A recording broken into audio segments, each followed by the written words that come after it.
watch. All right, moving on. James Harden went off last night. He had 38 points. He had 10 rebounds. He had 9 assists. Harden continues his strong MVP push, and former MVP and teammate Kevin Durant thinks there's only one option, saying, quote, just give it to him. It's his time to win it.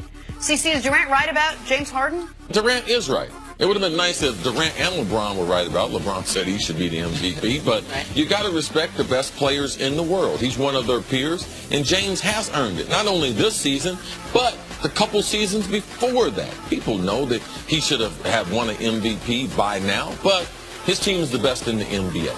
He's gelled with Chris Paul and the other additions to that Houston team. Yes, James Harden is the best player in the NBA this season, hands down. You know, it's interesting. I said last week on the show that I think LeBron should have won 8 of the last 10, but this is one of the 2 years I don't think LeBron should win it. Brian Windhurst then reported LeBron thinks he should have won 8 of the last 10, but he does think this is the one that he should win it. Like, I think LeBron watches the show. What I don't know about that, but what I do think is this, like, every time LeBron seems to maybe close the gap a little bit, you check the box score if you weren't watching the game, you're like, what'd Harden do last night? Oh, almost another 40-point triple-double. Like, he has been, and the precedent, you got to ignore the precedent that was set last year with Westbrook. The precedent has been for 35 years. One of the best teams in the league, a dominant statistical profile, best player on that team. That's who your MVP is. Harden checks every single box, and it doesn't hurt him that I believe he was snubbed 3 years ago and 1 year ago, even at least as far as the guy who finished ahead of him shouldn't have finished. And I do believe these things can coexist. LeBron had his best offensive season ever. But Harden is the MVP. The precedent is the team success matters so much. All right, Russell Westbrook, speaking of which, ripped down 16 rebounds in last night's loss to the Warriors. I wonder if he knew it was 16. He needs 41 boards in the Thunder's final 3 games to average a triple-double this season. He would be the first player in history to average a triple-double twice, also doing so last year. Nick, you think he pulls it off? I think he can pull it off. I think he went into this game last night obviously knowing I need 57 because he went out and got 16 rebounds, had a bunch early. Russ is aware of these stats.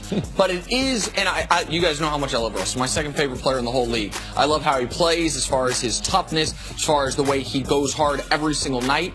But it is going to make some people question. Our friend Chris Broussard, who voted for Russ for MVP last year, I want to see where Russ is on Broussard's ballot this year because he's going to average a triple-double again, I believe. They're going to win identical amount of games, I think, 47 wins.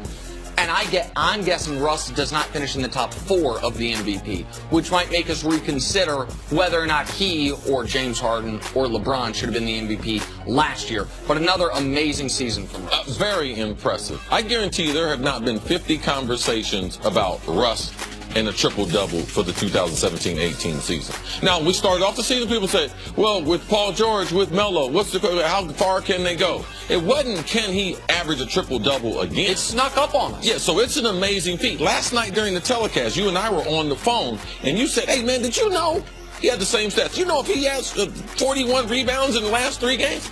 I'm listening to the telecast. I was like, Nick, they just said that on the telecast. Man, it is amazing because I was shocked by the whole thing. Right. Amazing feat for Russ, and that should get him some MVP votes. All right, finally, the Cavs defeated the top-seeded Raptors 112-106 last night. LeBron looked sharp in his 78th game of the season. Get off of me. Child's play. He finished with 27, 10, and 6. Cavs have now won 4 in a row, 10 of their last 12. Go get your dad. You're too small. Get in the weight room. Nick, it's time to work on your body. Cavs, it's all fun and games until someone says the wrong word and there's Christmas on your face. Oh, yes. To the Cavs erase all doubt that they're the favorites in the East last night? Okay, so this is a tough question for me because you guys know that I have been a man on an island a bit, never doubting this. But now... No, it's time for a full disclosure, Jenna. Let me hear it. I mean, there's not many times. You guys run the video. Just, like, run it so we can, like, kind of frame this moment. Nick wrong was right this time. I mean, we get on him when he's wrong. The people in Philly, zzz, okay? Other things, zzz. Yeah. The Cavs, are you worried, Nick? No. No one's playing tonight. Are you worried? No. JR just threw hot soup on the assistant coach. Are you worried, Nick? Nah, it didn't hit him in the face. The coach is taking a leave of absence. LeBron is the acting coach, Chris. I got to give it to him. I mean, he hung in there. I mean, I love the Cavs. Knicks have affected my love for the Cavs. I mean, that's my team. LeBron is my guy. You're from Ohio. But I was concerned. Yeah. Never along the way. He's like the LeBron meme, smoking a cigarette, just chilling. No, don't worry, Chris, no problem. So yeah, I got to give it to you. What's it called? Meme. Yeah. At least you didn't call it a meme, as some have. All right, listen. So thank you, CC. I appreciate that. The reason I had never been concerned, and the reason now people are going to start to agree, is because no one has ever been able to answer this question: who's checking LeBron? Who's slowing him down? What's the Raptors' plan? Because the Raptors' plan last night was a rotation of Pascal Siakam, OG Anunoby, and CJ Miles. That didn't work out so well for him. No. I'm just curious. Like Philly, you guys know how much respect I have for the Sixers. But we've seen a team that now, by the way, think back on that Thunder team. That had not one, not two, but 3 league MVPs on it. And what'd they do their first year in the playoffs? Got bounced in the first round. What'd they do their second year in the playoffs? Made it to the Western Conference Finals. What'd they do their third year in the playoffs? Finally broke through to get to the finals, only to get beat by this guy, by the way. So the idea that Philly's going to go from no playoffs to winning the conference, basically unprecedented. We worried about Boston. Man, injuries happen. Maybe it's a different story for some if Gordon Hayward doesn't break his leg, if Kyrie doesn't deal with the knee injury. But those things happened. Like Gordon Hayward's injury happened immediately. So what we had all along was the worst-case scenario, second-best player ever, at the peak of his powers, playing all 82 games, amazingly, saying, hey, doesn't matter who I'm playing with, doesn't matter who the other guys are, I'm going to find a way to make it work. And what I cannot have, but I know will happen, is people will do revisionist history on Oh, they'll forget. All year long, I heard about how good Toronto was. All year long, I heard about how dangerous Boston is. Toronto had me nervous. All year long, I heard Milwaukee's coming, Philly's coming.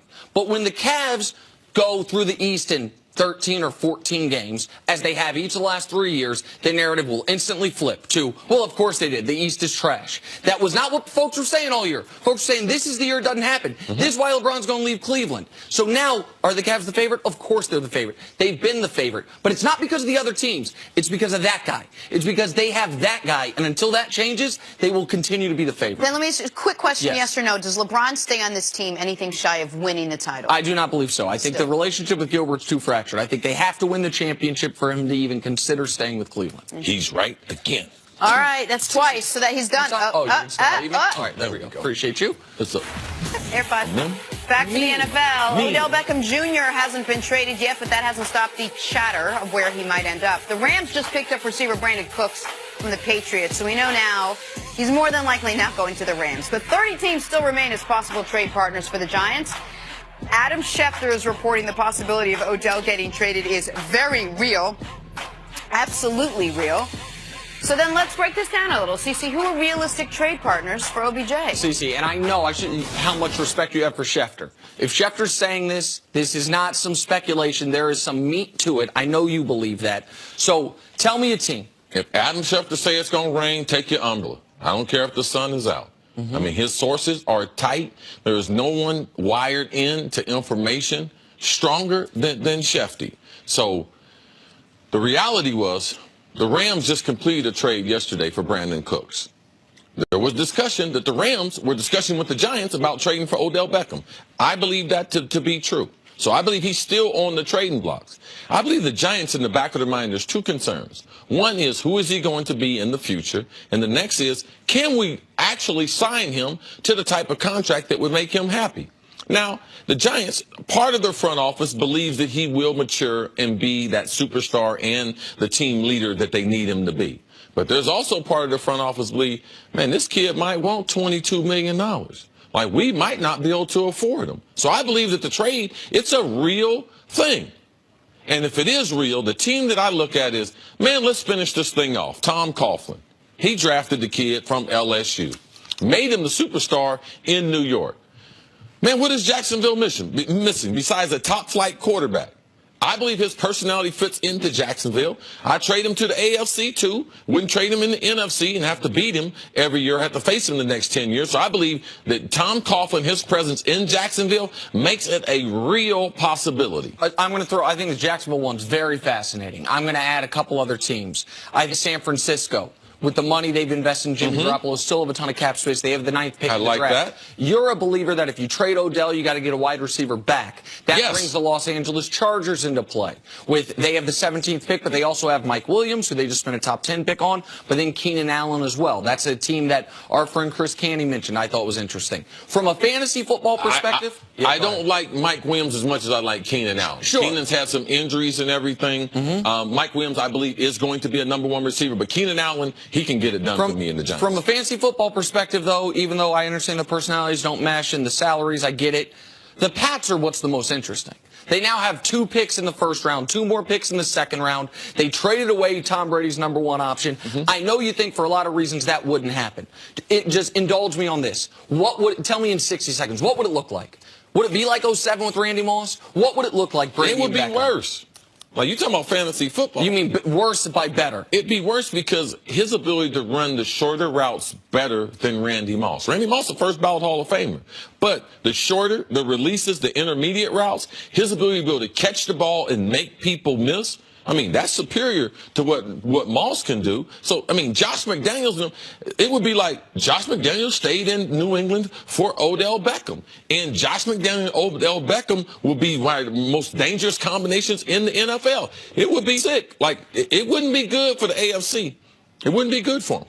Still think it's nuts that we're discussing trading Odell Beckham Jr. He was a Giant. He is Coming a giant. Up, he might was be a giant. Was be a giant. All right, wrap your head around that. Coming up with your fake coffee. More fall. There's never coffee at the last segment. More fallout from the huge Nick, you say.